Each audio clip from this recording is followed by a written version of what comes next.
Like అక్కర్లేదు, subscribe అక్కర్లేదు. మీరిచ్చే కామెంట్ మాకు చాలా ముఖ్యం. దయచేసి కామెంట్ చేయండి. కూటమి ప్రభుత్వం సుపరిపాలన ఎలా ఉంది? బాగుంది, బాగోలేదు. సుప్రీంకోర్టు ప్రాంగణంలో ఆ రోజు వాతావరణం ఒక్కసారిగా వేడెక్కింది. ఆంధ్రప్రదేశ్ ముఖ్యమంత్రి నారా చంద్రబాబు నాయుడుకు మంజూరైన బెయిల్ రద్దు చేయాలంటూ రాష్ట్ర ప్రభుత్వం తరపున న్యాయవాదులను వినిపించడానికి వెళ్లిన పొన్నవాళ్ళ సుధాకర్ రెడ్డికి అనూహ్యమైన రీతిలో చుక్కెదురైంది. సాధారణంగా న్యాయస్థానంలో వాదోపవాదాలు నిగ్రహంతో కొనసాగుతుంటాయి. కానీ ఆ రోజు ధర్మాసనం వ్యక్తం చేసిన ఆగ్రహం అక్కడ ఉన్నవారందరినీ ఆశ్చర్యపరిచింది. కేసు పూర్వాపరాలను పరిశీలించిన జడ్జి కేవలం రాజకీయ కక్ష సాధింపు కోసం వ్యవస్థలను నడుపుతున్నారా అన్నట్టుగా తీవ్రమైన వ్యాఖ్యలు చేశారు. న్యాయశాస్త్రం నిబంధనల ప్రకారం బెయిల్ రద్దు చేయాలంటే ఉండాల్సిన బలమైన కారణాలు ఎక్కడ ఉన్నాయని ప్రశ్నిస్తే పొన్నవాళ్ళ తీరుపై విరుచుకుపడ్డారు. ఒక వ్యక్తికి ప్రాథమిక హక్కుగా లభించిన స్వేచ్ఛను హరించడానికి ఇన్ని ప్రయత్నాలు అవసరమా అంటూ న్యాయమూర్తి వేసిన ప్రశ్నలు పొన్నవాళ్ళకు ఉక్కిరిబిక్కిరి చేశాయి. కోర్టు సమయాన్ని వృధా చేస్తున్నారంటూ ఘాటుగా హెచ్చరిస్తూ న్యాయస్థానాన్ని రాజకీయ వేదికగా మార్చవద్దని సుప్రీంకోర్టు స్పష్టం చేసింది. చంద్రబాబు నాయుడు బెయిల్ నిబంధనలను ఉల్లంఘించారని నిరూపించడానికి చూపిన ఆధారాలతో పసలేదని ధర్మాసనం అభిప్రాయపడింది. కేవలం ఊహాజనిత ఆరోపణలతో దేశ అత్యున్నత న్యాయస్థానానికి రావడం పట్ల తీవ్ర ఆగ్రహం వ్యక్తం చేస్తూ న్యాయమూర్తి ఇచ్చిన రేసింగ్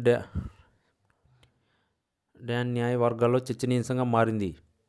ప్రభుత్వం తరపున వాదించే వ్యక్తులు మరింత బాధ్యతాయుతంగా ఉండాలని, చట్టం అందరినీ సమానమేనని గుర్తు చేస్తూ పొన్నవాళ్ళను మొహం పగిలేలా విమర్శించడంతో ఒక్కసారిగా నిశ్శబ్దం ఆవరించింది.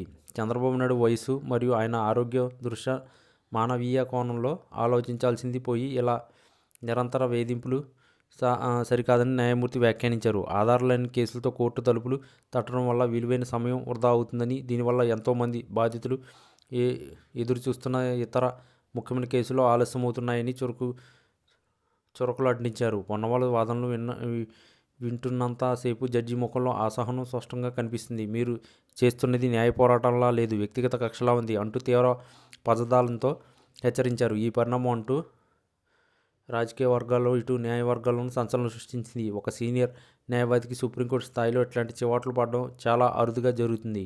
న్యాయ వ్యవస్థ మర్యాదలను కాపాడాల్సిన బాధ్యత అందరిపై ఉందని, రాజకీయ ప్రయోజనాల కోసం కోర్టులను వాడుకోవాలని చూస్తే ఊరుకోబోమని ధర్మాసనం ఈ సందర్భంగా గట్టి సందేశాన్ని పంపింది. పొన్నవాళ్ళు సమర్పించిన అదనపు ఆధారాలు ఏమాత్రం సంతృప్తికరంగా లేవని పేర్కొంటూ పిటిషన్లోని డొల్లతనాన్ని ఎత్తి చూపింది. ఈ సుదీర్ఘ వాదనల అనంతరం సుప్రీంకోర్టు చేసిన వ్యాఖ్యలు చంద్రబాబు నాయుడుకు పెద్ద ఊరటనివ్వగా, పొన్నవాళ్ళు సుధాకర్ రెడ్డికి మరియు ఆంధ్రప్రదేశ్ ప్రభుత్వానికి గట్టి ఎదురుదెబ్బగా పరిగణించవచ్చు. చట్టం తన పని తాను చేసుకుపోతుందని, కానీ దాన్ని ప్రభావితం చేయాలని చూస్తే పరిణామాలు ఇలాగే ఉంటాయని ఈ ఘటన నిరూపించింది. చివరకు ఎటువంటి ఉపశమనం లభించకపోగా అత్యున్నత న్యాయస్థానం నుండి వెలువడిన ఆ కఠినమైన పదాలు పొన్నవాళ్లకు పెద్ద అవమానంగా మిగిలిపోయాయి. ఈ కేసుకు సంబంధించి